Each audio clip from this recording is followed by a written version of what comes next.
আমি এখন আমাদের ফেনী শহর শহীদ মিনারের এখানে আছি।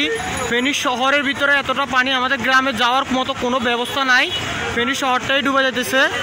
দেখেন আপনারা সবাই, এই যে আপনারা অনেকে আমাকে বলছিলেন যে ফোনের মাধ্যমে ভিডিও দেওয়ার জন্য, কিন্তু আমি ভিডিও দিতে পারতেছি না, কেন ফোনটা বের করে যে হাঁটবো সেই অবস্থাটাই নাই, এই জন্য জাস্ট ভিডিও দিতে পারতেছিলাম না।